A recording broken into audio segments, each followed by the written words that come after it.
Assalamualaikum warahmatullahi wabarakatuh. Perkenalkan nama saya Kania Kalisa dengan NIM 19040351. Pada kesempatan kali ini ingin menjelaskan tentang beberapa mesin yang digunakan pada proses pengerjaan ragum. Pertama sekali saya akan membahas mesin bubut. Apa sih mesin bubut itu? Mesin bubut atau turning machine adalah suatu jenis mesin perkakas yang dalam proses kerjanya itu bergerak memutar terhadap benda kerja dengan menggunakan mata potong atau tool sebagai alat untuk menyayat benda kerja tersebut. Mesin bubut ini merupakan salah satu mesin yang akan memproduksi benda kerja yang dipakai untuk membentuk benda kerja dalam bentuk silindris. Prinsip kerja dari mesin bubut ini adalah berfokus pada gerakan berputar atau rotasi, sehingga proses inilah yang menyebabkan terjadinya penyayatan terhadap benda kerja oleh alat potong atau cutting tools yang biasa disebut dengan istilah pahat. Untuk mengawali proses kerjanya, biasanya akan benda kerja akan dipasang terlebih dahulu pada pencekam yang terpasang pada spindle mesin. Kemudian, alat potong berupa pahat bubut dipasang pada tool post dan harus diatur sedemikian rupa sehingga ujung pahat itu harus tinggi titik center benda kerja. Kemudian spindle akan berputar dengan kecepatan tertentu sesuai dengan hasil perhitungan yang kita inginkan. Baru kita akan beralih ke bagian-bagian yang ada pada mesin bubut.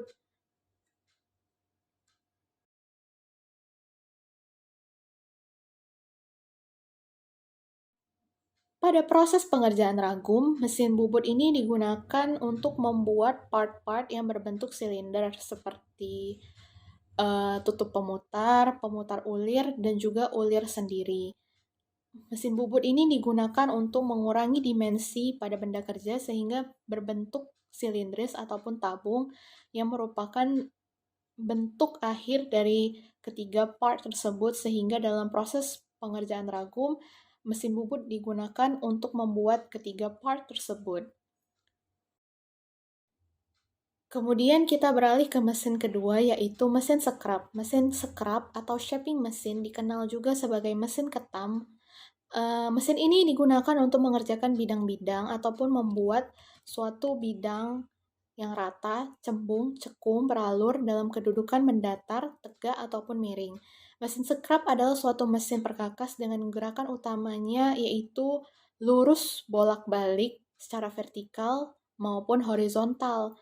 Nah, prinsip dari pengerjaan pada mesin scrap ini pun berupa benda akan disayat atau dipotong dalam keadaan diam yang dijepit pada ragum ataupun pencekam, kemudian pahat bergerak lurus bolak-balik atau maju mundur melakukan gerakan penyayatan ataupun pemotongan. Nah, biasanya proses scrap ini dapat dilakukan secara horizontal maupun vertikal. Kemudian kita beralih pada bagian-bagian dari komponen mesin scrap. Dapat dilihat pada gambar berikut.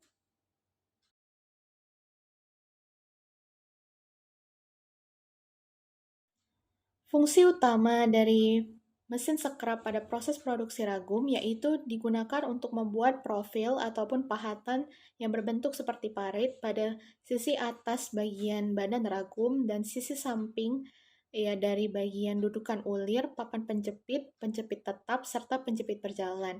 Hal ini dilakukan mengapa agar part-part tersebut dapat membentuk profil sehingga dapat diassembly menjadi suatu bentuk produk jadi apabila keseluruhan part telah digabung. Itulah fungsi dari mesin scrap pada proses produksi ragum.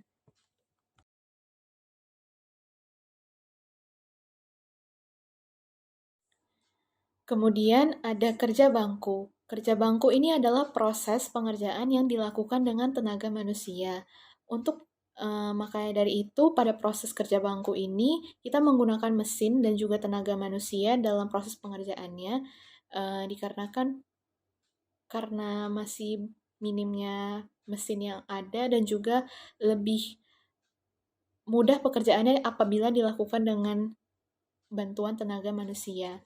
Berikut merupakan contoh-contoh jenis mesin dan pekerjaan yang dilakukan dengan kerja bangku, yaitu diantaranya adalah drilling. Drilling atau mesin bor umumnya digunakan untuk mengebor lubang-lubang yang berdiameter kecil sampai diameter besar. Biasanya mesin ini digerakkan dengan motor listrik yang dapat memutarkan poros dengan sabuk pemutar. Mesin bor ini mempunyai prinsip gerakan dasar, yaitu gerakan berputar spindle utama dan juga gerakan atau laju pemakanan. Yang pertama itu gerakan putaran mata bornya itu merupakan gerakan berputarnya spindle mesin bor. Lalu laju pemakanan ini adalah gerakan turunnya mata bor menuju benda kerja tiap satuan waktu sesuai dengan ukuran dari bor ukuran lubang yang kita inginkan. Kemudian, kerja bangku ini juga pada proses pengerjaan ragum terdapat proses mengikir. Mengikir ini adalah kegiatan menyayat ataupun menghaluskan permukaan dari lekukan ulir pada pahatan ulir yang telah terbentuk sebelumnya dengan menggunakan mesin bubut agar bentuk ulir yang telah jadi itu dapat menjadi lebih halus lagi permukaannya. Kemudian juga digunakan pada yaitu mesin gerinda untuk menghaluskan permukaan pada part-part ragum setelah dilakukannya proses cutting atau pemotongan dan pada proses finishing setiap part sebelum dibawa ke tempat penyimpanan. Kemudian ada mesin cutting, digunakan untuk memotong material baja sesuai dengan yang dimensi yang kita inginkan pada proses produksi ragum. Kemudian ada juga mesin tap and dice. Ini digunakan untuk membuat lekukan ulir pada lubang mur dan lubang masuknya ulir pada bagian pada bagian penjepit berjalan, papan penjepit, dan juga dudukan ulir untuk yang telah dibuat dengan menggunakan mesin drilling sebelumnya. Mesin tap and dice ini digunakan untuk membuat lekukan ulir di dalam lubang tersebut. Kemudian ada mesin drilling digunakan untuk membuat lubang bor ataupun lubang masuknya komponen ulir pada part dudukan ulir dan penjepit berjalan, serta membuat lubang bor dan lubang lainnya pada part penjepit tetap. Mungkin itu saja yang dapat saya sampaikan. Lebih dan kurangnya saya mohon maaf. Terima kasih telah menonton videonya. Sampai jumpa di video berikutnya. Dadah!